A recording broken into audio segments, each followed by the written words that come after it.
విలీన మండలాల పాఠశాలల్లో అన్ని రకాల మౌలిక సదుపాయాల కల్పనకు మంచి రోజులు వచ్చాయని, ఆయా ప్రాంతాల ప్రజాప్రతినిధులు పార్టీలకు అతీతంగా తమ పరిధిలోని స్కూళ్ల సమస్యలపై దృష్టి పెట్టండని అల్లూరు జిల్లా ఎటపాక వైస్ ఎంపీపీ దొంతు మంగేశ్వరరావు విజ్ఞప్తి చేశారు.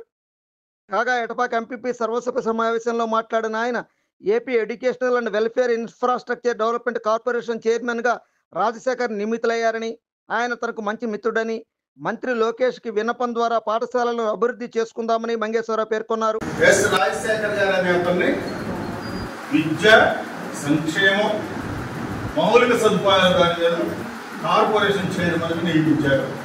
మొన్న 5వ తారీఖున వారు ప్రమాణ స్వీకారం చేశారు. నాకు బాగా దగ్గరగా తెలిసిన మిత్రుడు.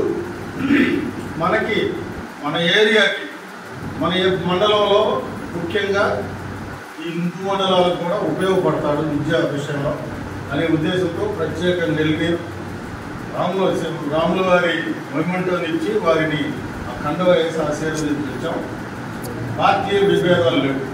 మొత్తం ఆయన ద్వారాగా కన్స్ట్రక్షన్స్, నిర్మాణాలు, కాంపౌండ్ వాల్స్, రిపేర్స్, ఫర్నిచరు, పిల్లలకి ఏదైనా ఇబ్బందులు ఉన్నా ఏమి కావాలనేది అన్నీ చేసుకోగలిగే డైరెక్ట్ ఛానల్ ఉంది.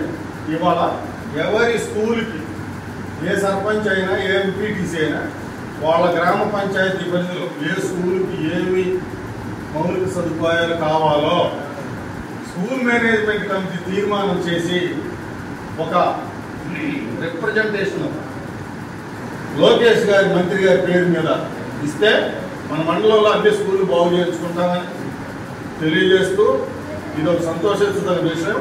అందులో మరీ సన్న బియ్యం కూడా విస్తరణ ప్రకటించేసరికి ఇంకా సంతోషం ఆనబట్టలేక ఇది కూడా చెప్పదలుచుకోని మిత్రులారా, అందరూ కూడా ఎవరి పరిధిలో, ఎవరి ఏరియాలో వాళ్ళు ఆ స్కూల్స్ డెవలప్ చేసుకోవడానికి 100% సహకరిస్తామని ఈ సందర్భంగా తెలియజేస్తాం.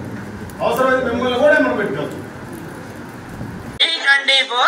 వెలది న్యూస్ ఛానల్ అందరూ చూడండి, లైక్ చేయండి, షేర్ చేయండి, సబ్స్క్రైబ్ చేయడం మర్చిపోకండి.